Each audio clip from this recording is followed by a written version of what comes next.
परंतु ज्या डॉक्टर बाबासाहेब आंबेडकरांनी या संविधानावरती हा देश उभा केला, त्या डॉक्टर बाबासाहेब आंबेडकरांना महाराष्ट्राने स्वीकारलं, ह्या देशाने स्वीकारलं, जगाने स्वीकारलं. परंतु हा तथाकथित राज्यकर्ती जमात महाराष्ट्रातला मराठा समाजानं आमच्या डॉक्टर बाबासाहेब आंबेडकरांना स्वीकारलंय का, हा खऱ्या अर्थाने प्रश्न विचारायचा आहे.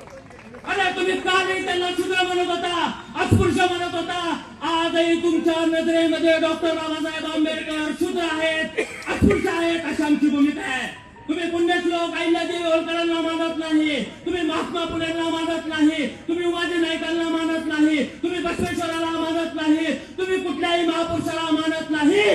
तुम्ही फक्त तुमचं राज्य आणि तुमचा प्रपंच आणि तुमचं राजकारण याला तुम्ही मानता. म्हणून आमचा गाववाड्यातला ओबीसी समाज कुठेतरी सरपंच होतोय, जेडपी सदस्य होतोय, कुठेतरी ग्रामपंचायत सरपंच होतोय आणि त्या प्रकारचं सुद्धा आरक्षण तुम्हाला नकोय. त्यामुळं तुम्ही जो घाट घातलाय, एका वेळा पुढे केलाय आणि पेढा खायचं जे घाट तुम्ही घातलेला आहे त्या विचाराला आमचा विरोध आहे. कारण की तुम्ही वेळा पुढे केलाय, वेळेच्या मागण्या नाही, वेळेच्या मागण्या मागावर राहून या शहाण्यांनी षडयंत्र केले महाराष्ट्रात. म्हणून अराजकता निर्माण होण्याच्या परिस्थितीत महाराष्ट्र आहे. अरे बांगलादेशची परिस्थिती काय, पाकिस्तानची परिस्थिती काय, तुमच्या अफगाणिस्तानची परिस्थिती काय, अशा प्रकारचं धर्मांध आणि जातीवादाचं पेव तुमच्या माध्यमातून या महाराष्ट्रात निर्माण करण्याचं पाप तुम्ही करताय.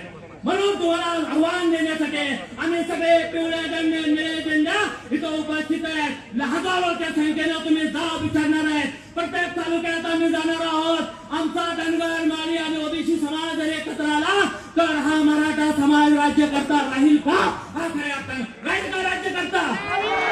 एक मराठा निवडून येईल का महाराष्ट्रात?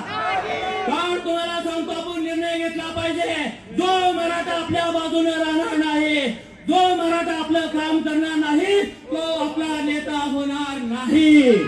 आमचा ओबीसीचा नेता मराठा होणार नाही. आमचा नेता एखादा कैकाणे होईल, आमचा एखादा नेता गारुडी होईल, माकांग होईल, आमचा धनगर होईल, माळी होईल, साली होईल, कोळी होईल.